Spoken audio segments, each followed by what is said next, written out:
I'm Hannah. I'm Olivia. And these are our Hofbet's APUSH review webisodes. And for clarification, yes, APUSH does mean APUS history. So what we're doing for this one is we're going to be talking about Chapter 16 if you're using the same APUSH book as us, which is The American Pageant, or if you're not using that book and you don't know what chapter it is, basically this is about the causes of the Civil War.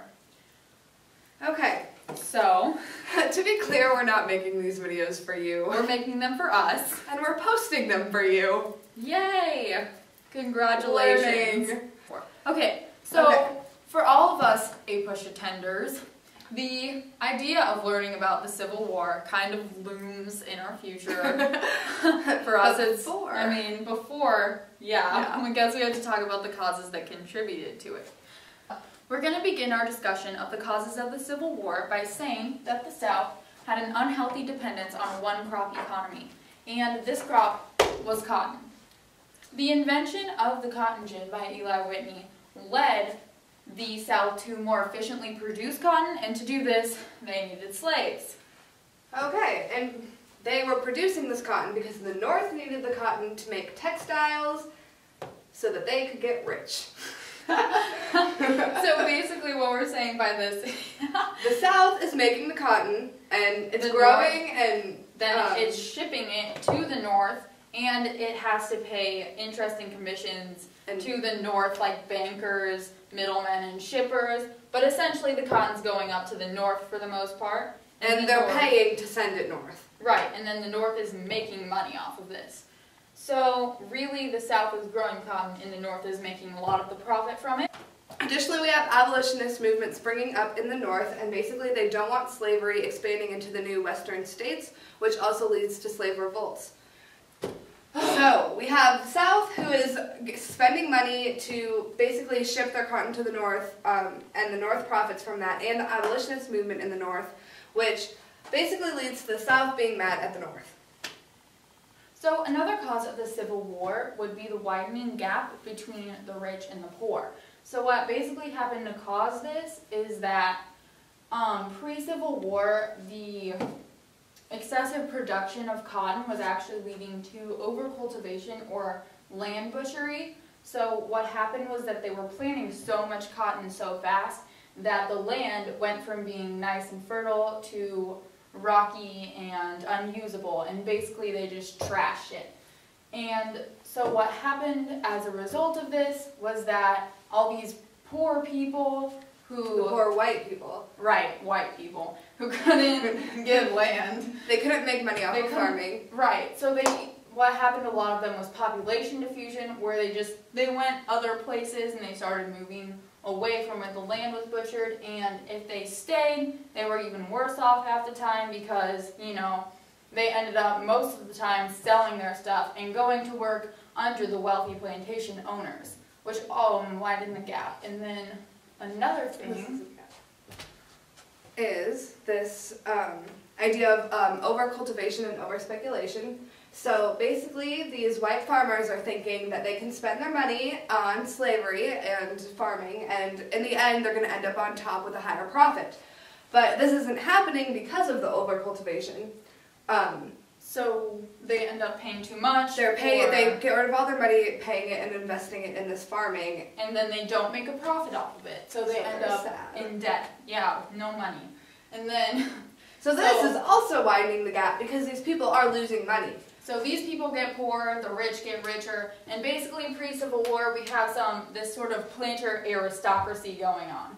And this is called a plantation system, and nobody was cool with it really except rich people.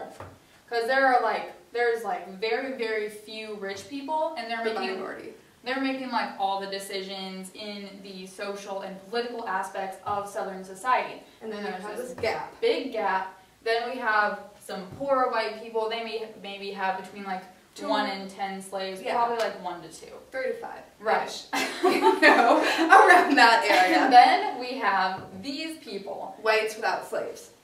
These people were extremely poor, so poor that no one liked them. Even the black slaves called them names. They were called things like poor white trash, hillbillies, crackers, and clay eaters. And then And then at the obviously very bottom, we have our black slaves.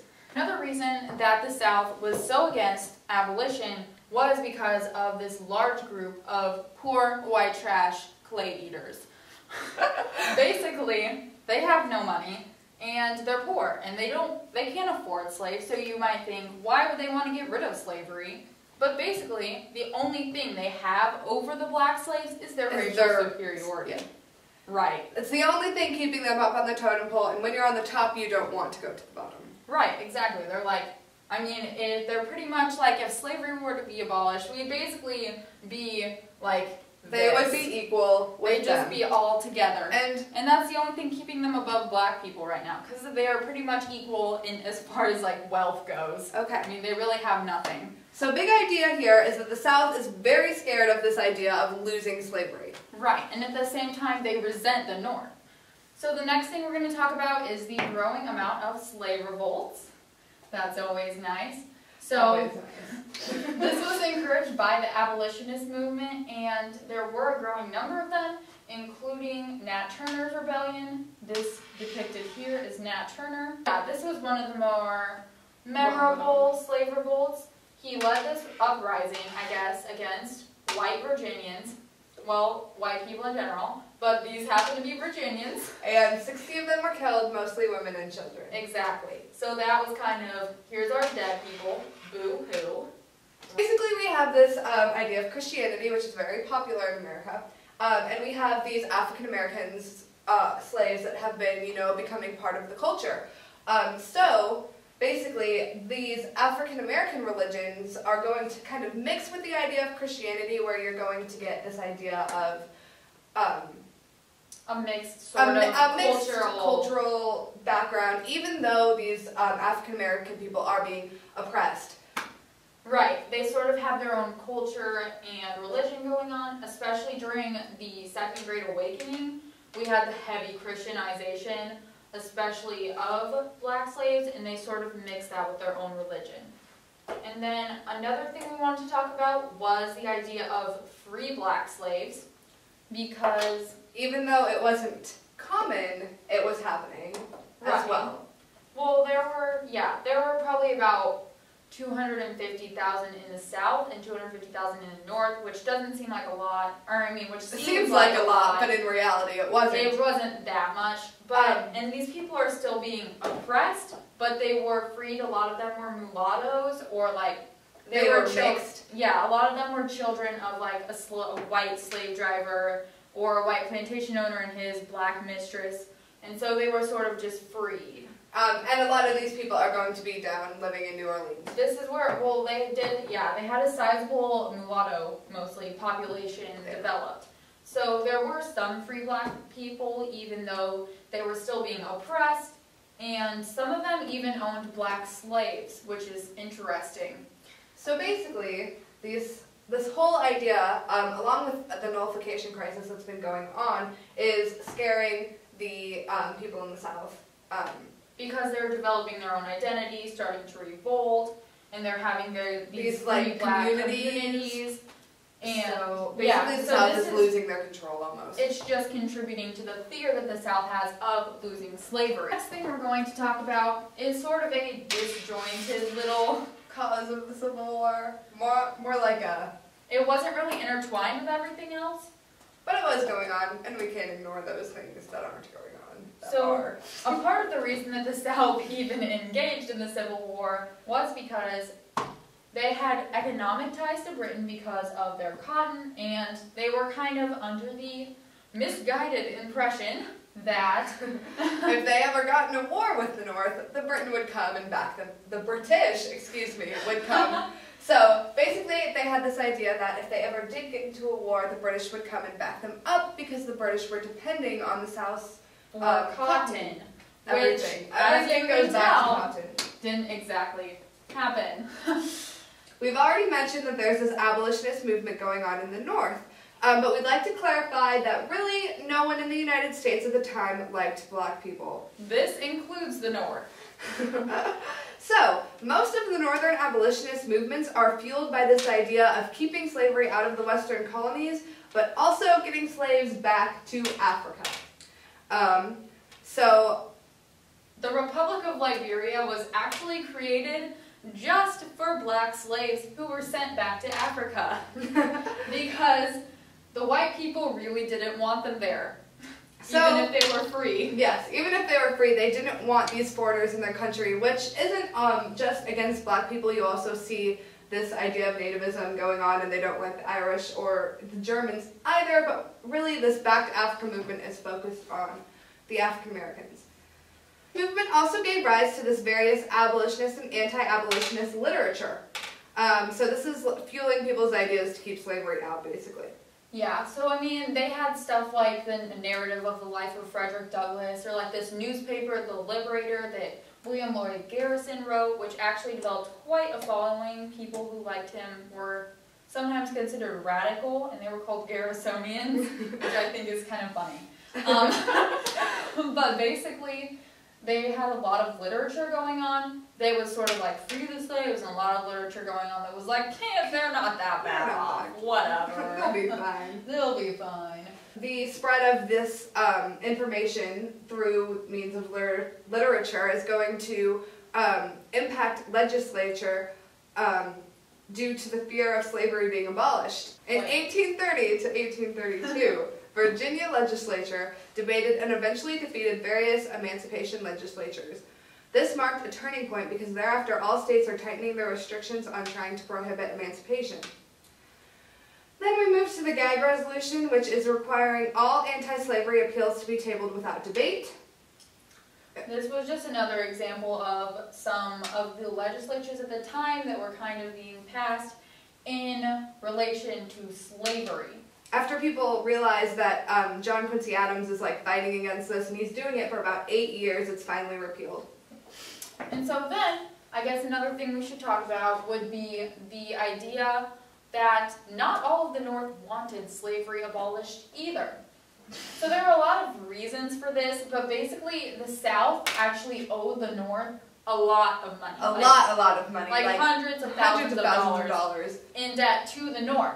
And this would all dissolve if the Union was dissolved. They wouldn't have to pay this back, which actually, that ended up happening after the Civil War. So that actually ended up happening after the Civil War anyway.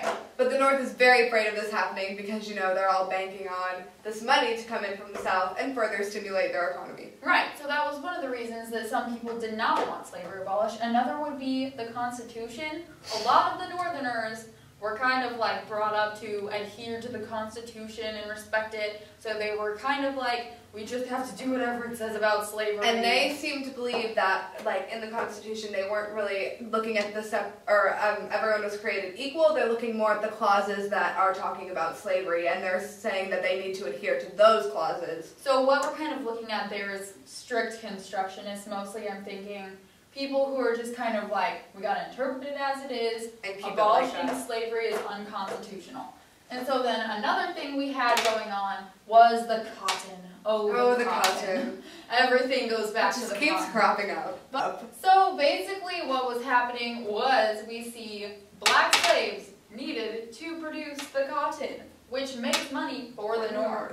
So basically, the North is getting money from the South, and they don't want to stop. Right, they had economic ties to the South. And they were kind of like, if we abolish slavery, then all this cotton, this beautiful, money-making cotton, is going to go away. Which would be bad in their eyes. Right. So those were some of the reasons that the North actually didn't want slavery abolished, and that contributed to the anti-abolitionist movement. Another thing we should probably point out would be the Black Belt regions and the Mason-Dixon line. So basically with the Mason-Dixon line, it's basically that the anti-slavery groups are actually more common south of the Mason-Dixon line, which is around the southern border of Pennsylvania. And then with the Black Belt territory, that was a region in the South where black slaves were actually the most common. So, today we've learned about the causes of the Civil War, which can basically be broken down to this idea of this cotton economy that the South is afraid of losing, as well as the North. The South resenting the North. This new culture that's being identified around the African Americans. the big hierarchy in planetary aristocracy with widening gaps between the rich and the poor, And the idea that the South was afraid of losing slavery. as well as that they thought Britain would back them up. So, These are your causes of the Civil War. look how much we've learned today. Be prepared to ace that test. That was so cheesy.